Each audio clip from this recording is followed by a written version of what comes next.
Well, there's no country in the world which has an intelligence service which functions where you're ever going to have a justice system where the spies all come out, identify themselves, give their evidence in public, all the intelligence material is revealed to the other side, reported in the press, and all the rest of it. You might as well give up. Of course, that's an extreme characterisation. You though, give up an it? intelligence service. Yeah, that's right. So but what I'm saying is there's got to be constraints. There are a whole most other walks of life. You and I would agree. No, you've got to give your evidence, and it's all got to be disclosed and all the rest of it. So what we've tried to do is get the balance right between seeing justice done on the one hand and not compromising genuine national security interests on the other.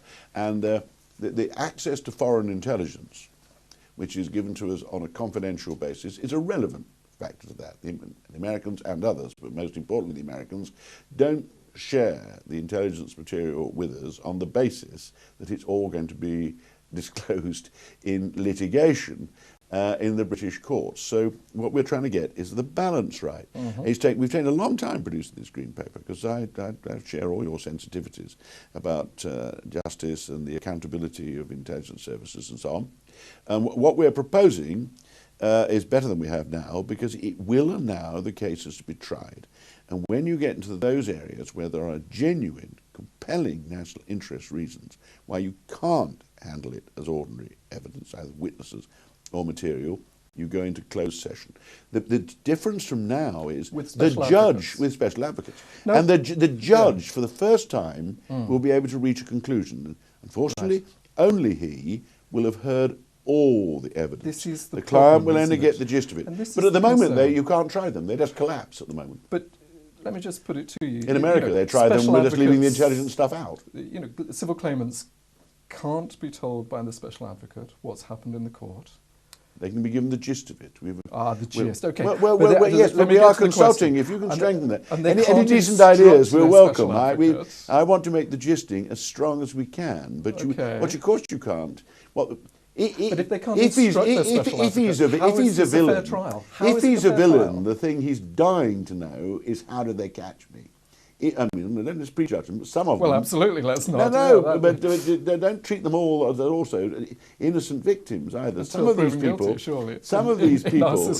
people who are bringing actions for damages or whatever, in the Bin Yan Mohammed case, we've got a sort of Norwich Pharmacal application and all that. Some of these will actually be very dangerous terrorists. Now, the one thing he's dying to know, and his lawyers are dying to know, is that your presupposition? Is how did they get us? Who have we got who's shopping us? What techniques were they using that got us? And if lawyers won't face up to the problem, that he can't be allowed to know that, there's no solution.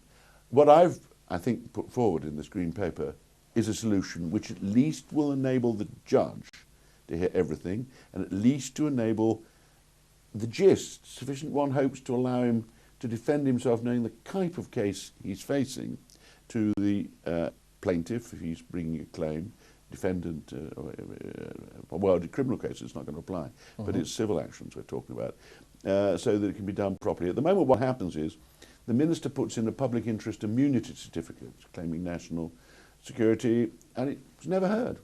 Neither side can use it, no evidence, case collapses, you have to settle it. In the Guantanamo Bay detainees case, everybody's left believing their conspiracy theories. Everybody's on the side of the complainants, believes the British were complicit in torture. Everybody on the other side thinks we're paying out millions of pounds to terrorists because the lawyers are being so silly. As a citizen, I would like the judge to have been able to reach a position where he could declare a decision in that case. And what I'm putting forward is a proposal that would make that far more likely. And we're consulting on it because I'm worried about how does the special advocate take instructions. He's got to know roughly what he's going to face. How does the special advocate give the gist of the case to the defendant? Is the special advocate in a position really to challenge what's going on and so on? All those are important questions, but they're ones to which we have to find an answer without compromising national security.